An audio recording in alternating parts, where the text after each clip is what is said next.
Hi, my name is Pauline, and I'm one of the career coaches from My Career Angels, and welcome to our podcast, Career Reshaped. Today, I want to talk about the 7 key signs that you need to look out for if you're thinking about quitting, or if you're not sure if you should quit. Hopefully, by the end of this session with me today, you will have your answers and clarity will be with you. Hey, it's Natasha. And I'm Pauline. We're so pumped to bring you even bigger and better stuff this season 2 of Career Reshaped. We've got new guests, free masterclasses, and all the good vibes you'll only find here. So don't forget to hit subscribe, follow us on Spotify at Career Reshaped, and check us out on Instagram at my.career.angels. So let's be honest, knowing when to quit your job is hard. You start to wonder, is it me? Or am I being dramatic? Are you the problem? Am I the problem? Or maybe you're just waiting for something magical to happen, for things to just get better on their own. And you know what? Sometimes you're lucky and it does. Sometimes your manager is fired and a new manager comes along and they're amazing. But do you really want to sit around and wait for your manager to be let go? Really, what's the chances of that? So, reality is, whilst believing in magic is lovely, let's live in reality. The reality is that you're not happy in your workplace. Something is not going right and you're questioning it. Whether you're questioning yourself, it doesn't matter. The point is you're questioning it. So if you are stuck with should I stay or should I go? This video is indeed for you. So let's break down the 7 real clear warning signs that it is probably time to move on from your job and find something bigger and better. Warning sign 1. You're always complaining after work. You get home, and the first thing that comes out of your mouth is, let me tell you about what Karen did today. Or maybe it's your boss, or another coworker, or maybe it's your manager that has been bothering you. Perhaps it's a client, or perhaps it's the broken processes, the toxic environment that you are living and breathing again and again and again. Maybe it is simply just the work. The work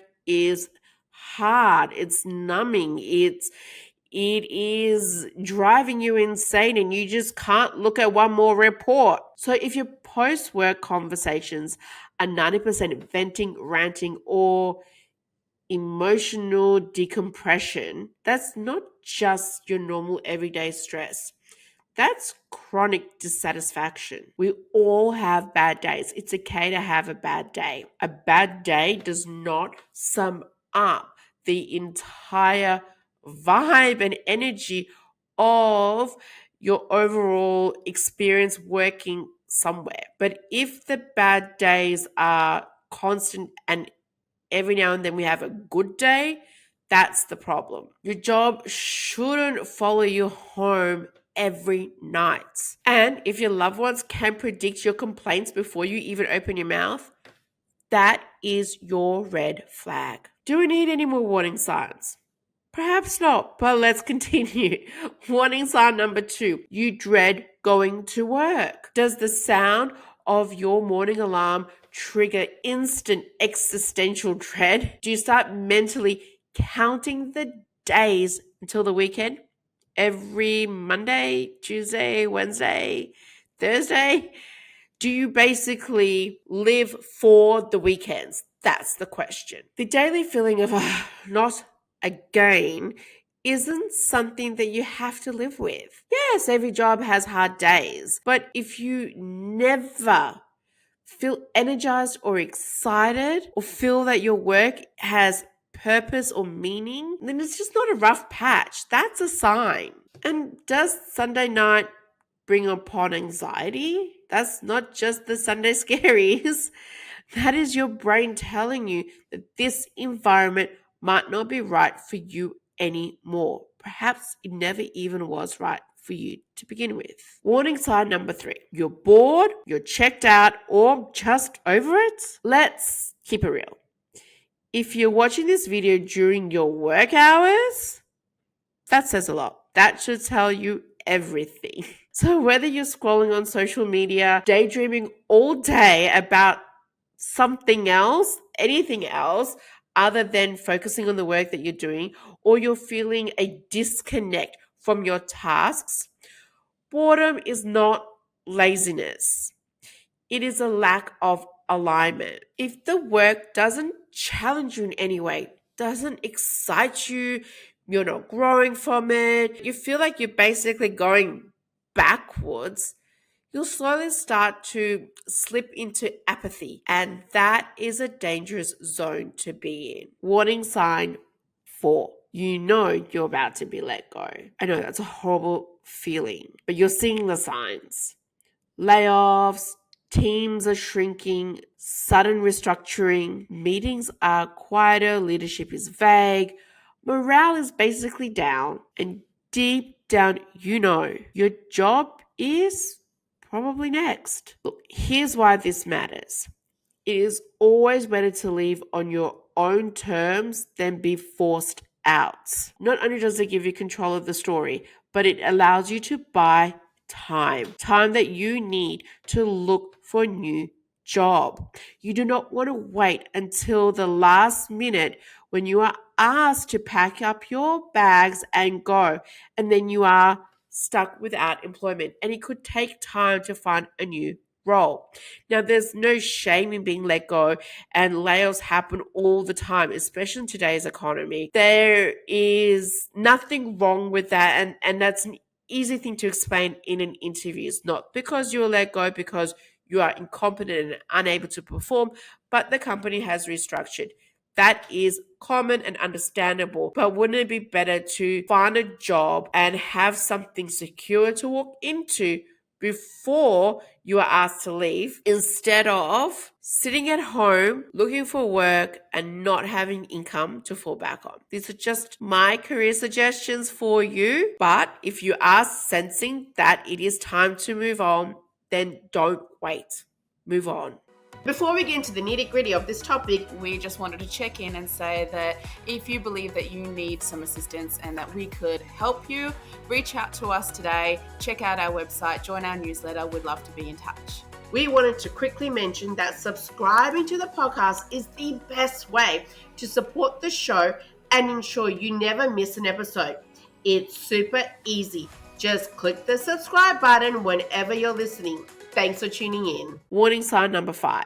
If you feel stuck and hopeless, another horrible feeling, let's be honest, but you stop dreaming. You can't see yourself growing anymore in that role and company. You've pretty much hit the ceiling there. Or worse, you never saw a ladder to begin with. You were never even given the opportunity to grow. Now, this might be okay for some who are content and happy with where they are. They don't want to grow any further. But if you are somebody who wants to evolve beyond the position that you're currently in, then perhaps you need to take that goal and vision elsewhere. If there is no vision for where this role can take you and no path being offered to help you to level up, then it's not a career, it's becomes a cage. Again, you're not lazy, you're just not being stretched.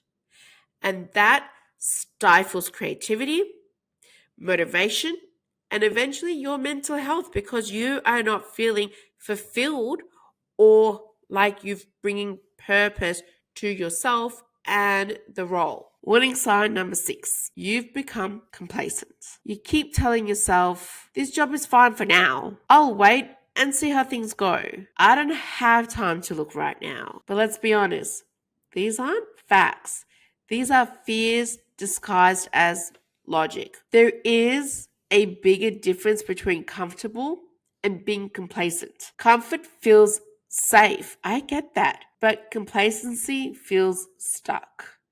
And often, why stay stuck? We stay stuck not because the job is good enough, but because we're afraid of something new. We are comfortable in our comfort zone. But that is why it's called a comfort zone. You don't grow when you're comfortable. Warning sign 7. You're not treated like a person. A lot of managers, they can be sucky and you feel like a number on a spreadsheet. Listen up.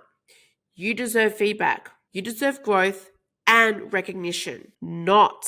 You do not deserve constant micromanagement, silenced, ignored in meetings, and to be made to feel less than, as if you bring no value to the company. A good leader will challenge you and help you grow. If your manager isn't invested in your success, or worse, doesn't know what success even looks like to you because they haven't even had the time to sit down and find out and talk and listen to your career goals, well, then you need to find someone else who will. Work is personal. And if you are not treated like a human, you don't owe anyone your loyalty in return. So, what now? Now, how many of these signs hit home? We talked about a lot of different reasons and circumstances that one could be in.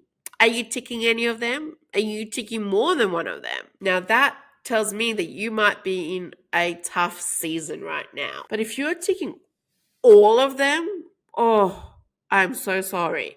And it is indeed time to move on. I know you might be thinking, but I just can't quit. I've got bills. I have a family. I've got commitments. Totally fair.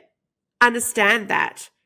And quitting recklessly isn't the answer. And that is not at all what I am promoting here. But having a planned exit is the smart move. Start by first identifying what skills that you need to move on.